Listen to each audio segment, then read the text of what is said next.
Hi and welcome back to my channel. I'm Amy, I'm a certified attachment style coach, and here on this channel we talk about healing after an avoidant partner, how to stop toxic relationship cycles and finding your self-worth. And in today's video I wanted to discuss what the costs are of staying in this cycle where you are in relationships with avoidant partners.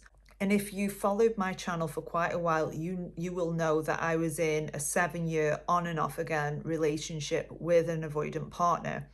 So I wanted to make this video today so that you guys can really see what the costs are of staying in the relationship with the avoidant, so you can avoid painful experiences and start to actually feel worthy within yourself, so you won't want an avoidant partner. So let's talk about what the reality of being in a relationship with an avoidant is, because we can all Google what dismissive avoidant attachment style is and it'll come up with a list of things, but it doesn't actually reach into what the reality of being in a relationship with this sort of individual is. It doesn't really go into the emotional turmoil that you experience with this attachment style. I mean, you might read things like emotional unavailability, which when you read it, you think, well, that's a bit annoying. But actually, when you're in that relationship with somebody who is completely emotionally unavailable, the effect that it has on your self-esteem is very real. It's very profound.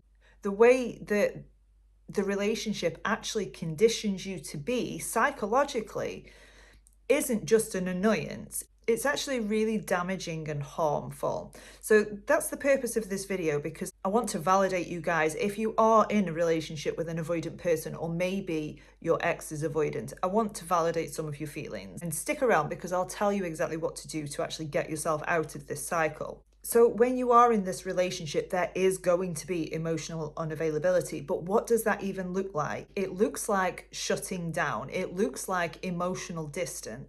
It looks like withdrawing when you need somebody the most. So you're going to be going through this relationship feeling completely unsupported, completely invisible to this person, and really unimportant, because the avoidant will put their needs first, because in their minds, they see a relationship as I meet my needs, you meet yours, and let's come together for some fun. There isn't a crossover of needs and feelings because they fear intimacy. Being on the receiving end of this is painful, to say the very least. So it is going to make you feel unimportant. The lack of consistent validation is going to make you feel like you need to work harder for this person's approval. Now, this is not your fault. This is known as intermittent reinforcement. So with intermittent reinforcement, this is where trauma bonds are formed. So if it is that you've been in an on and off again relationship with an avoidant person and you've broken up and you can't seem to stay away from this person, it almost feels like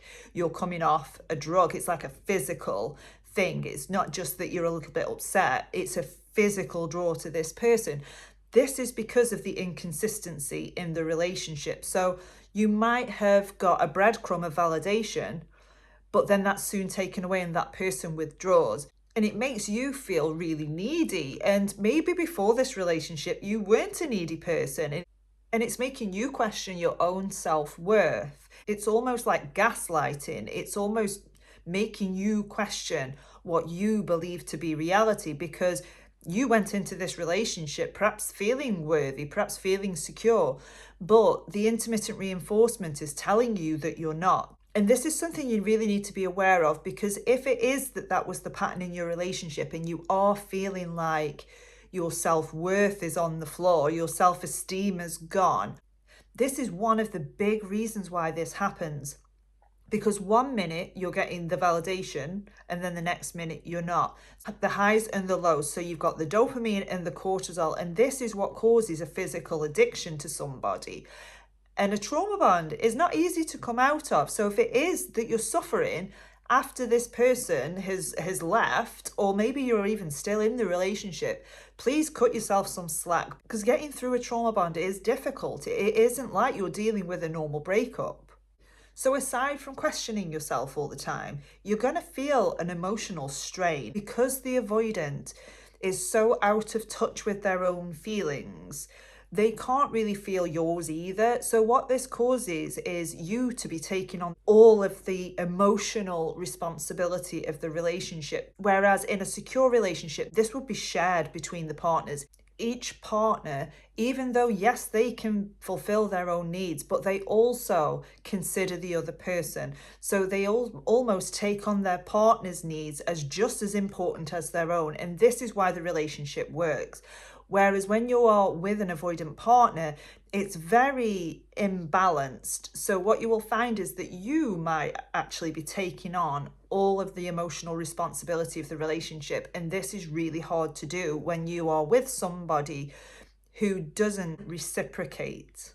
And you might even start to self-neglect. You might even start to put your needs aside to meet this other person's, because don't forget, with the intermittent reinforcement, you're going to start feeling like you need to prove that you're worthy to this person. And whilst you're working for that, you might completely abandon what your own needs are and what your own values are in order to keep this relationship. So what does this look like over the long term? And I'm speaking from experience here, because over the long term, what it looks like is emotional support, feeling lonely inside your relationship, feeling consistently rejected and unworthy. Even though on a conscious level you know that you're worthy, the relationship itself makes you feel like you're not, because you're constantly trying to work to keep this person happy, because if you keep them happy, then they might meet a need of yours. But then that never happens. You go into a state of limerence where you really, really want this person to change. And you might find yourself imagining what it would be like if this person changed and getting your needs met in your imagination when they're not actually being met in reality.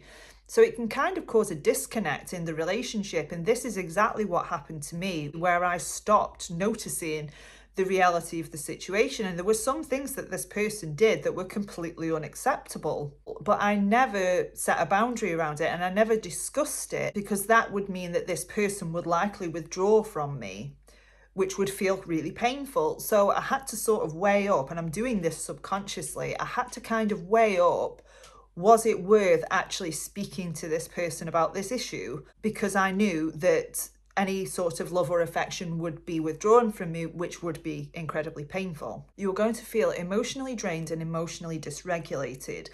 And this is because you are going to be constantly suppressing issues within the relationship. You are going to constantly be suppressing what your boundaries are and what your needs are. And it might cause you to set a boundary in a really explosive way. This is because you're suppressing your emotions and you're suppressing your needs, and eventually it is going to come out.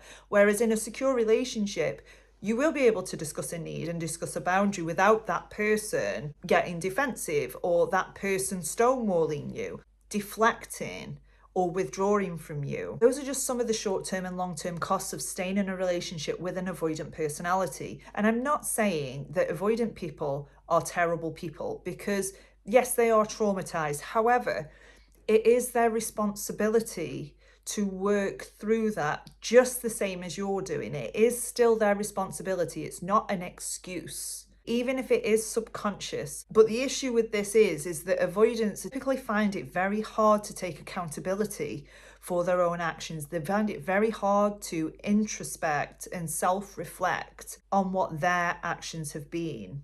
So if it is that you've recently come out of a relationship with an avoidant partner, what can you do to start building yourself back up? Hazard a guess that you probably did put a lot of your identity in this relationship because you wanted it to work. And I get it. You wanted it to work so badly. You might have been hyper-focusing on the relationship and on the person, and perhaps did lose who you were in this relationship. So when you're out of this relationship, this is a really good opportunity for you to figure out who you are again. Because the things that you would have learned from this experience are that you can self-reflect, that you can take accountability for your actions, you can be patient with somebody, you can give people grace and forgiveness. You are not somebody who thinks that people are disposable, and you want to work through conflict and come to a resolution so you can move forward. I want you to remember all of these things, because these are fantastic attributes in relationships. Who wouldn't want somebody who was self-aware and self-reflective and could take responsibility for their own actions? So if it is that you're sat there thinking, maybe I didn't work hard enough, I can guarantee you definitely did. And look at the facts, look at what you were bringing to the table and look at what they were bringing to the table and actually see for yourself how imbalanced this relationship was. The next thing you're going to do is figure out who it is that you actually are outside of this relationship. What are your likes and dislikes? What are your needs? What are your values? What are your boundaries? When you move forward, and you will move forward into another relationship, you're going to handle that a lot better. When you are looking at the relationship with the avoidant, you will start to process and see the red flags. You will start to see patterns in the behavior, which you're going to spot next time a lot sooner. You're not going to overinvest next time. You're going to actually vet somebody and see whether they're right for you, not the other way around. And you're going to start building yourself back up. And self-worth will come naturally when you do this. Start looking after yourself. Eat right, sleep right, stay hydrated, go out and see people, throw yourself into a project or a hobby, exercise. Do all of these things and your self-worth will naturally start to grow. The more you take attention away from that person, the more you are going to be moving forward. And I'm not saying it's going to be easy, particularly if you're trauma bonded to this person. It's not going to be super simple, which is why no contact is an excellent starting point, because the quicker you can take your energy away, take your attention away from that person, the quicker you are going to move forward and move past this. So I hope you found that video helpful. If you have any questions, drop them in the comments below. My links are in the bio and I will see you in the next video.